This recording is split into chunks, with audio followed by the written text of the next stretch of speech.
నమో నారాయణాయ. ఓం కర్మ నివారణ నరదృష్టి నివారణ కాళభైరవాయ నమో నమః. ఓం కాళకాలాయ విద్మహే కాళాతీతాయ ధీమహి తన్నో కాళభైరవ ప్రచోదయాత్. హరి ఓం. మా ఛానల్కి స్వాగతం. చూస్తున్న వీక్షకులకు ప్రేక్షకులకు ప్రియ కాళభైరవ భగవద్బంధులకి స్వాగతం పలుకుతూ మమ్మల్ని ఎంతగానో ఆదరిస్తూ ఉండబడినటువంటి ప్రియ సోదర సోదరీమణులకు, జ్యోతిష్ అభిమానులకు, సనాతన ధర్మ సంరక్షకులకి అందరికన్నా ముందుగా శ్రీ మహాశివరాత్రి పండగ శుభాకాంక్షలు. అంటే మన పెద్దవారు చెప్తుంటారు, ఏ రోజు మనం ఉపవాసం ఉండినా ఉండకపోయినా జన్మకో శివరాత్రి అంటూ ఉంటారు. కనుక అలాంటి మహాశివరాత్రి రోజున మహాదేవుడి యొక్క స్మరణ, ధ్యానము, అభిషేకము, అర్చన, దర్శనము, మహాదేవుడికి జలాభిషేకము, మహాదేవుడి యొక్క చంద్ర బిల్వదలము, ఏ కార్యక్రమాన్ని చేసినా తెలిసి ఓం నమ శివాయ అన్న, తెలియక ఓం నమ శివాయ అన్న పరమేశ్వరుడి యొక్క కృప కటాక్ష వీక్షణలు మన అందరిపైన ఉండాలని మనం కూడా మనసారా కోరుకుందాం. కలియుగ కాలంలో కష్టాలను, నరదృష్టిని, శత్రు ప్రభావాలను కలిగించేటువంటి అనేక దుష్టగ్రహాలు ప్రవహిస్తూ ఉంటాయి మన అందరిపైనను కూడా. మనల్ని రక్షించే కాళభైరవుడు మన చెంతగా ఉండగా మనకేల చింత. కనుక ఈ మాఘమాసంలో సంపూర్ణమైనటువంటి అసితాంగ కాళభైరవ స్వామికి స్మరణ చేత బ్రహ్మ మనకి ఏదైతే లలాట స్థానంలో రాశాడో వాటిని సంపూర్ణంగా కష్టాలను తొలగించుకొని ఐశ్వర్యప్రదాతమైనటువంటి సువర్ణ అధ్యాయానికి స్వాగతం పలకాలని మనం కూడా మనసారా కోరుకుందాం. 1వ తారీఖు 2వ నెల 2026 నుండి 28/2/2026 వరకు పుట్టినటువంటి వారందరికీ కూడా ముందస్తుగా జన్మదిన శుభాకాంక్షలు. గతంలో వివాహం చేసుకున్న వారికి వివాహ వార్షికోత్సవ శుభాకాంక్షలు. ద్వాదశ రాశుల్లో గ్రహ గమనాలు వీక్షింపచేద్దాం. మిథున రాశిలో దేవగురు బృహస్పతి సంచార స్థితి, సింహరాశిలో కేతు సంచార స్థితి, విశేషంగా మకర రాశిలో చతుర్గ్రహ సంచార స్థితి. ఎన్నడూ లేని విధంగా కనీ విని ఎరుగని రీతిలో మకర రాశిలో చతుర్గ్రహ సంచార స్థితి ఈ మహాశివరాత్రి సందర్భంగా మాస ప్రారంభంలో జరుగుతుందని చెప్పి గమనించాలి. ఆత్మకారకుడు రవి, రుణరోగ శత్రుకారకుడు కుజుడు, బుద్ధికారకుడు బుధుడు, కలత్రతకారకుడు శుక్రుడు మకర రాశిలో సంచార స్థితి. రవి బుధులు కలిసి ఉండడం వలన బుధాదిత్య రాజయోగము అని చెప్పి జ్యోతిష్య శాస్త్రం మనకు బోధిస్తుంది. కుంభరాశిలో రాహు సంచార స్థితి, మీనరాశిలో శని సంచార స్థితితో ద్వాదశ రాశుల్లో గ్రహ గమనాలు ఈ విధంగా ఉన్నాయి. వృషభ రాశి వారికి మహాశివరాత్రి సందర్భంగా, మాఘ పూర్ణిమ సందర్భంగా, ఆదివారము పుష్యమి నక్షత్ర సందర్భంగా స్వల్పమైన దీపాన్ని పెట్టుకోవడం వలన గ్రహయోగం అద్భుతంగా ఉన్నప్పుడు గ్రహ ఐశ్వర్యాన్ని పొందుతూ గ్రహాలలో ఉండబడినటువంటి యోగాన్ని ఎలా పొందాలో ఈ వీడియోలో సవివరంగా సంపూర్ణంగా తెలుసుకుందాం. వృషభ రాశిలో ఏ నక్షత్రాలు వస్తాయి అనగా కృత్తికా నక్షత్రంలోని 2, 3, 4 పాదాలు, రోహిణీ నక్షత్రంలోని 4 పాదాలు, మృగశిర నక్షత్రంలోని 1, 2 పాదాలు కలిపితే వృషభ రాశి. రాశాధిపతి శుక్ర భగవానుడు. వీరికి విశేషంగా 2వ స్థానంలో గురు సంచార స్థితి అనేటువంటిది చాలా అద్భుతంగా ఉంది. అర్ధాష్టమకేతు భాగ్యస్థానంలో చతుర్గ్రహ సంచార స్థితి. భాగ్యస్థానం అనగా వివాహమైన దంపతులు ఆ గృహస్థాశ్రమ జీవితము, ఐశ్వర్యము, భోగభాగ్యము, రాజయోగము, రాజసన్మానము, రాజదర్పణము, గజమాల సన్మానోత్సవము, విదేశీయానము, ఆధ్యాత్మిక తీర్థ ప్రయాణ కార్యక్రమాలలో అద్భుతమైనటువంటి రాజ గౌరవ సన్మానాలు పొందేటువంటి శుభ సమయం. కాకపోతే ప్రేమికులు చాలా జాగ్రత్తగా ఉండాలి. భార్యాభర్తల మధ్య అన్యోన్యత అవసరం. ఒకరిపైన ఒకరు ప్రేమానురాగాలు అవసరం. ఏదైనా కూడా అనురాగమే జీవిత లక్ష్యంగా ఉండాలి. అపోహలకు తావివ్వద్దు. కారణం ఏమనగా రవి భగవానుడు శత్రుస్థానంలో ఉండడం, అక్కడే కుజుడు ఉండడం, అక్కడే బుద్ధికారకుడు బుధుడు ఉండడం వలన కొన్ని విషయాలలో దాంపత్య గృహస్థాశ్రమ జీవితాలలో మాట్లాడేదంతా కూడా నిజము కాదు, వినేదంతను కూడా సత్యము కాదు. కొన్ని చూపులు కూడా అసత్యాన్ని కలిగిస్తాయి. కనుక కొన్నిటిని మౌనం ద్వారా, కొన్నిటిని ధ్యానం ద్వారా, కొన్నిటిని ఓపిక ద్వారా పట్టుదలగా ఏ కార్యక్రమాన్ని ఆచరింపచేస్తామో అప్పుడే వారికి ఉన్నతమైన విజయ లక్ష్యానికి వృషభ రాశి జాతకులు అంచెలంచెలుగా వెళ్తారని చెప్పి కూడా గమనించగలగాలి. అదే కాకుండా విశేషంగా మాఘ పూర్ణిమ సందర్భంగా ఆదివారం రోజు పుష్యమీ నక్షత్ర సందర్భంగా తెల్ల జిల్లేడు యొక్క వృక్షం దగ్గర ఆవ నూనెతో దీపం పెట్టడం, విశేషమైనటువంటి కొబ్బరికాయను నారికేలాన్ని నైవేద్యంగా పెట్టడం, తెల్ల జిల్లేడు పుష్పాలు తెల్లగానే ఉంటాయి, అలాగా తెల్ల జిల్లేడు వృక్షం దగ్గర మల్లె పువ్వులతో అర్చన చేయడం వలన ధనకనక వస్తు వాహనాలు వృషభ రాశి వారి సొంతమవుతాయి. అలాగనే ఎందుకనగా గత కొన్ని రోజులుగా వృషభ రాశి వారికి ఏది పట్టుకున్నా సువర్ణపు యుగంగా ఉండబడినటువంటి రోజులు. కనుక ఇంకనూ ఐశ్వర్యం పొందగలగాలి అన్నట్లయితే మహాశివరాత్రి సందర్భంగా మహాదేవుడికి తెల్ల విరజాజులతో అర్చన చేయించడం, విభూతితో అభిషేకం చేయించడం, పాలను శివభక్తులకు తీర్థంగా పంచగలిగినట్లయితే ధనకనక వస్తు వాహనాలంతనూ కూడా వృషభ రాశి వారి సొంతమవుతాయి. ప్రభుత్వ ఉద్యోగ ప్రయత్నం చేసేవారికి ఇది సువర్ణపు యుగము. అలాగే ప్రైవేట్ రంగాల్లో ఉండబడిన వారికి ప్రమోషను, బ్యాంకు సెక్టార్లలో ఉండబడిన వారికి సమయానికి డబ్బులు అందడము, గృహ నిర్మాణ కార్యక్రమాలు, విశేషమైన రాజయోగాలన్నీ కూడా వీరు సొంతమవుతున్నాయి. అలాగనే హోటల్ వ్యాపారస్తులు, నీటి వ్యాపారస్తులు, చలనచిత్ర రంగంలో ఉండబడిన వారు, యూట్యూబ్, వాట్సాప్, ఫేస్బుక్ క్రియేటివిటీ రంగాలుగా ఉండబడిన వారందరికీ కూడా సినిమా రంగాల్లో ప్రయత్నం చేసేవారికి చాలా సదావకాశాలు రాబోతున్నాయి. కనుక రాజకీయ క్షేత్రంలో ఉండబడిన వారు ఓపిక, పట్టుదల, సహనం అని చెప్పి గుర్తుపెట్టుకోగలగాలి. కనుక చాలా అరుదుగా వచ్చేటువంటి మాఘ పూర్ణిమ రోజున ఆ శ్వేతార్క గణపతి స్వామిని తెచ్చి ఇంట్లో పెట్టుకొని ఆవనంతో దీపం పెట్టగలిగినట్లయితే మీకు రాబోయే 7 తరాల వారికి ధనకనక వస్తు వాహనాలు వృషభ రాశి వారు సొంతమవుతాయని చెప్పి గమనించాలి.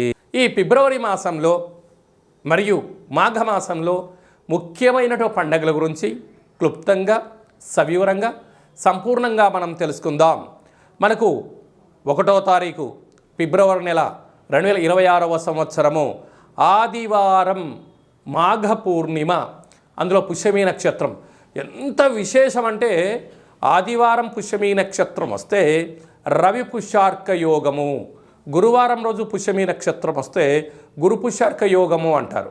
కనుక ఆదివారం రోజు పుష్యమీ నక్షత్రం రావడం వలన మాఘస్నానము అంటే సముద్ర స్నానము, శ్రీ రమా సహిత సత్యనారాయణ స్వామి వ్రతము, గృహంలో ఆధ్యాత్మికమైన కార్యక్రమాలు చేసుకోవడం, శక్తి కలిగితే అభిషేకం చేసుకోవడం యోగదాయకం.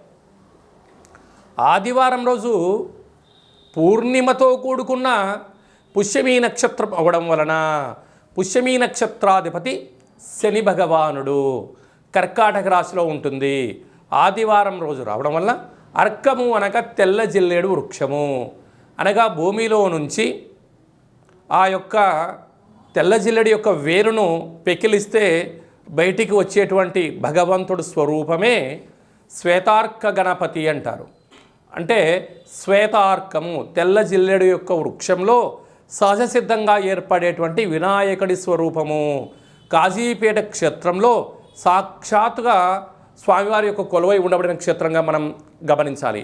స్వామివారిని స్మరించిన, ధ్యానించిన ఆ శ్వేతార్క గణపతిని తీసుకొని వచ్చి శుభ్రంగా కడిగి, అంటే మట్టిలో భూమిలో ఉంటుంది కనుక సింధూరం పోసి ఒక లక్ష్మీ గణపతి హోమం చేసుకొని గృహంలో పూజా మందిరంలో ఉంచుకున్నట్లయితే మనకు రాబోయే 7 తరాల వారికి విద్య, ఉద్యోగ, రాజకీయ క్షేత్రాల యందు తిరుగు ఉండదు అని చెప్పి గమనించాలి. ఎందుకనగా కలియుగ కాలంలో పరిపాలన అంటే ఒక ఇంద్రుడిలాగా పరిపాలించాలన్నా, కుబేరుడులాగా ధనానికి ఐశ్వర్యవంతులు కావాలన్నా, విద్యార్థులు జ్ఞాన సంపద కావాలన్నా ధనం మూలం ఇదం జగత్ అని ఒక మాట. విద్యా వినయ సంపన్నం అంటారు. ఎంత మన దగ్గర డబ్బులు ఉన్నా పదవి అలంకారము జీవితంలో భూషణము అంటారు. అంటే విద్య ద్వారా వినయం, వినయం ద్వారా ఉద్యోగం, ఉద్యోగం ద్వారా ధనం, ఆ ధనం ద్వారా పరిపాలన చేసే అధికార యోగ్యతను ఆదిపూజ్య మహాగణాధిపతి అంటే గణపతి స్వామి వారికి స్మరణ వలన, ధ్యానం వలన మనకు కలుగుతుంది. ఈయన సాక్షాత్తుగా వృక్ష స్వరూపంలో భూమిలో కొలువై ఉంటాడు కనుక ఆదివారం రోజు పుష్యమీ నక్షత్రము మనకు ఫిబ్రవరి 1వ తారీఖున జరుగుతూ ఉంది. మన 2026వ సంవత్సరంలో అదృష్టం ఏమిటనగా జనవరి మాసంలోనే 18వ తారీఖున ఆదివారం అమావాస్య ఉందండోయ్. ఆ రోజైనను కుదరకపోతే ఈ రోజైనను ఆ తెల్ల జిల్లెడి యొక్క వృక్షాన్ని పెకిలించి ఆ వినాయక స్వామి వారి యొక్క వేరును తీసుకొచ్చి రూపం కలిగిన ఇంట్లో ఉంచుకొని సింధూరం పూసి గణపతి హోమం చేసుకున్నట్లయితే మనకు గృహంలో వాస్తు దోషం తొలగిపోతుంది. వృత్తి, ఉద్యోగ, వ్యాపార కార్యక్రమాల్లో నరదృష్టి తొలగిపోతుంది. రాజకీయ క్షేత్రంలో ఏకచక్రే మహాభోగి అనేటువంటి రాజ్యాధికారం కలుగుతుంది. మనకు రాబోయే 7 తరాల వరకు ఐశ్వర్యం కలుగుతుందని చెప్పి గమనించాలి. కలియుగ కాలంలో కలియుగ శమంతకమని అని చెప్పి మనం చెప్తూ ఉంటారు పెద్దవారందరూ. అంటే ఆయన ఎక్కడ ఉంటే అక్కడ ఐశ్వర్యమట. అష్ట కష్టాలు పటాపంచలైపోయి అష్ట ఐశ్వర్యాలు మన గృహానికి ఎత్తుకులాడుకుంటూ వస్తాయంట. కనుక మనం అందరము కూడా శ్వేతార్క గణపతి మూల మహాగణపతి స్వామివారిని తెచ్చుకుందాం, గృహంలో ఉంచుకుందాం, ఐశ్వర్యాన్ని పొందుదాం. కనుక ఇలా చాలామందికి అవకాశం లేనటువంటి వారు ఈ కింది నెంబర్ సంప్రదించినట్లయితే, మీ గోత్రనామములు పంపించినట్లయితే మనము గణపతి స్వామివారిని తీయించి పూజ చేయించి మీకు ప్రసాదంగా స్వామివారి యొక్క శ్వేతార్క గణపతి స్వరూపాన్ని ఏర్పాటు చేయడం జరుగుతుందని చెప్పి గమనించాలి. అలాగనే మహాశివరాత్రి సందర్భంగా మనము 1,00,000 రుద్రాక్ష మహాదేవుడి యొక్క భగవంతుడిని ఏర్పాటు చేస్తూ ఉన్నాం. కనుక మీ గోత్రనామాలు పంపించినట్లయితే భగవంతుడి దగ్గర అర్చన, మహాన్యాసపూర్వక శతరుద్రాభిషేకము, శత అంటే 100, ఒక్కొక్క సంవత్సరానికి ఒక్క రుద్రుడులాగా శతరుద్రాభిషేకం చేయించి ఆ రుద్రాక్షను మీకు ప్రసాదంగా పంపించడం జరుగుతుంది. మనకు మాఘమాసంలో అసితాంగ కాలభైరవ స్వామి వారు ఉంటారు. ఈయనను మెడలో ధరించడం వలన నరదృష్టి, శత్రు ప్రభావాలు తొలగి, అనారోగ్యం తొలగి, జాతకంలో కుజదోషం, సర్పదోషం లాంటివి తొలగి, జాతకంలో ఏళ్ళనాటి శని, అష్టమస్థాన శని, అర్ధాష్టమ శని దోషాలు తొలగి, బృహస్పతి యొక్క కృప కటాక్ష వీక్షణ వలన సంపూర్ణ ఆయురారోగ్యాలు కలుగుతాయని చెప్పి గమనించాలి. కనుక మహాశివరాత్రి సందర్భంగా ఇలాంటి మహోన్నతమైన కార్యక్రమాలు ఏర్పాటు చేయడం జరిగింది. మీ గోత్రనామాలు ఈ కింద నెంబర్కి వాట్సాప్ ద్వారా పంపించి సంప్రదించి ప్రసాదాన్ని స్వీకరించి మెడలో ధరించడం వలన అఖండ ఆయురారోగ్యాలు కలుగుతాయని చెప్పి గమనించాలి. అలాగనే మీ వ్యక్తిగత జాతకం తెలుసుకోవాలనుకుంటున్నారా?